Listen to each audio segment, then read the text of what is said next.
2008లో మహారాష్ట్రలోని మెలగాంలో జరిగిన బ్లాస్ట్ కేసులో 7గురు అక్యూజ్డ్ ఉన్నారు. వాళ్ళందరినీ ఎక్విట్ చేస్తూ ఈరోజు స్పెషల్ ఎన్ఐఏ కోర్టు తీర్పిచ్చిందనమాట. వాళ్ళు తప్పు చేశారు. ఆ బ్లాస్ట్‌లో వాళ్ళు ఇన్వాల్వ్ అయ్యారని చెప్పి ఎటువంటి ఎవిడెన్స్ లేదని చెప్పింది. ప్రధానంగా దీనికి సంబంధించి సాధ్వి ప్రజ్ఞా ఠాకూర్ దీనిలో అక్యూజ్డ్‌గా ఉన్నారు. ఈవిడతో పాటు ఇంకొక కల్నల్ పురోహిత్ ఉన్నారనమాట. ప్రసాద్ పురోహిత్. మొత్తం 7గురు అక్యూజ్డ్‌గా ఉన్నారు. 2008లో నాసిక్ జిల్లాలోని మలిగావ్ అనే ప్రాంతంలో పెద్ద బ్లాస్ట్ జరిగింది. దానిలో దాదాపు 10 మంది చనిపోయారనమాట. దీనికి సంబంధించి 17 సంవత్సరాల నుంచి కూడా రకరకాల వాద ప్రతివాదనలు వినిపిస్తున్నాయన్నమాట. ఎన్ఐఏ కోర్టు ఈ కేసులో ఎటువంటి ఎవిడెన్స్ లేదని చెప్పి అక్యూజ్డ్ అందరికీ కూడా బెనిఫిట్ ఆఫ్ డౌట్ ఇవ్వాలని చెప్పి కూడా చెప్పిందనమాట. అన్‌లాఫుల్ యాక్టివిటీస్ ప్రివెన్షన్ యాక్ట్ అనేది ఈ కేసుకి అప్లై కాదని కూడా చెప్పింది.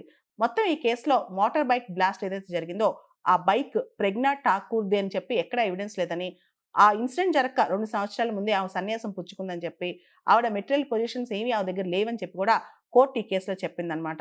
దాంతో పాటు ఈ కేసుకు సంబంధించిన 7గురిని కూడా ఎక్విట్ చేసింది. ఎటువంటి ఎవిడెన్స్ లేనందువల్ల అందరిని ఎక్విట్ చేసినట్లు కోర్టు డిక్లేర్ చేసిందనమాట.